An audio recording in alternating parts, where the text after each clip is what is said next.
Hello friends.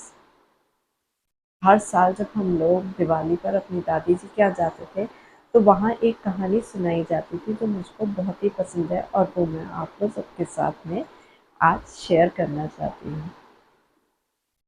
एक राज्य में एक गरीब ब्राह्मण रहता था। उसके एक बेटा था। उसने अपने बेटे का विवाह कर दिया। विवाह करके जब उसकी पत्नी घर आई तो उसने ब्राह्मण पुत्र से कहा कि जब भी तुम घर आना तो तुम कभी भी खाली हाथ लौट के मत आना। उस दिन के बाद से जब भी वो ब्राह्मण पुत्र भिक्षा मांगने के लिए बाहर जाता था और घर लौट के आता था तो कुछ न कुछ अपने साथ लेकर आता था। उस दिन नरका चौदस का दिन था। उसी दिन उस राज्य की रानी अपनी सखियों के साथ में नदी पर स्नान करने के लिए गई। जब वो स्नान करने के लिए गई तो उसने अपना नौलखा हार वहीं घाट पे उतार के रख दिया। लेकिन जब वो नहाकर बाहर निकल के आई तो उसे अपना हार वहां पर नहीं मिला।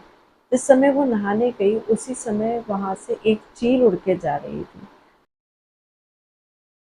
वो हार देखा और उसे लगा कि कोई चमकती हुई वस्तु वहां पर है और उसने उसे अपने पंजों में दबा लिया और वहां से उड़ गई। जब रानी को अपना हार वहां पर नहीं मिला तो वो बहुत ही दुखी और उदास हो गई। और जब बड़े ही उदास मन से वो अपने राजमहल जब वापस लौट के आई तो उसने सब कुछ राजा को बताया कि किस तरीके से वो जब स्नान करने गई थी तो उसने अपना हार खोल के रखा और जब वो वापस लौट के आई तो उसे अपना हार नहीं मिला। राजा भी बहुत परेशान हो गया और उसने पूरे राज्य में ढिंढोरा पिटवा दिया कि जो भी रानी का हार वापस ला के देगा उसे वह मुंह मांगा इनाम देगा। नरका चौदस के दिन जब ब्राह्मण पुत्र वापस लौट रहा था तो उसको कुछ भी उस दिन नहीं मिला होता है तो वो बहुत ही उदास होता है। रास्ते में उसे एक मरा हुआ सर्प मिलता है।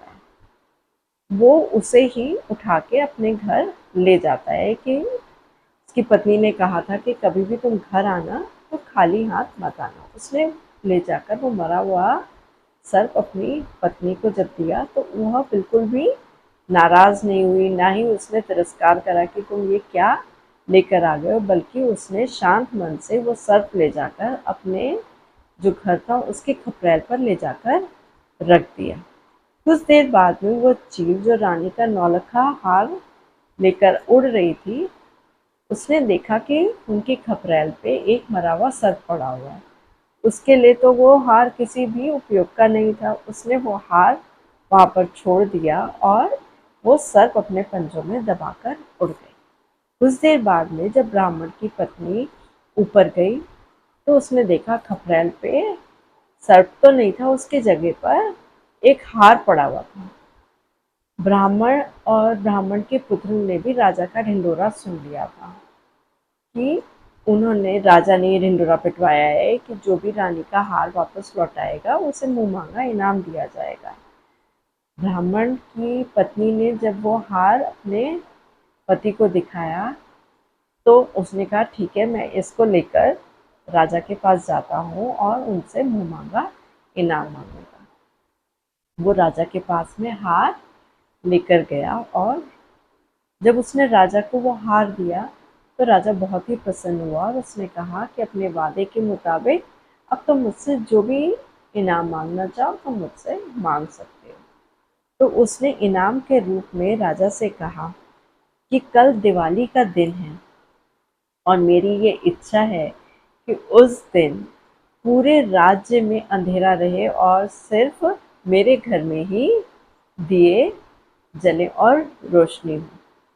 राजा उसके ऐसे इनाम मांगने पर बहुत ही असमंजस में पड़ गया, लेकिन वो उसको मना नहीं कर सकता था क्योंकि उसने उसको वादा कर दिया। तो राजा ने कहा जैसा तुम कह रहे हो वैसा ही होगा।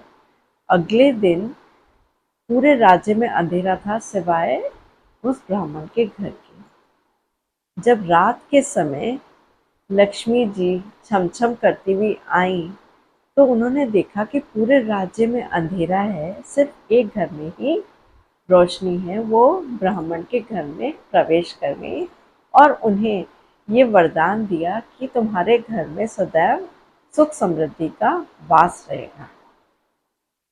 और जब ब्राह्मण पुत्र ने उनको नमस्कार किया और वो विदा लेने लगी तो उनसे कहा कि जैसे आप आज मेरे घर में आई हैं ऐसे ही आप पीढ़ी दर पीढ़ी मेरे घर में ही वास करेगा। तब लक्ष्मी जी ने कहा कि मैं तो हिरती फिरती माया हूँ, आज यहाँ तो कल वहाँ। जैसा ब्राह्मण पुत्र के साथ हुआ ऐसा ही सबके साथ हो। इन्हीं शुभकामनाओं के साथ में आप लोग सबकी दिवाली बहुत बहुत शुभ हो। Happy Diwali friends. इस कहानी से हमें ये शिक्षा भी मिलती है कि हमारे घर में कोई भी मेहमान कोई भी चीज़ लेके आए या हमारे पति हमारे लिए कोई भी चीज़ लेके आए तो हमें उसे पूरे सम्मान के साथ में देना चाहिए, उसका तिरस्कार या उसका निरादर नहीं करना चाहिए।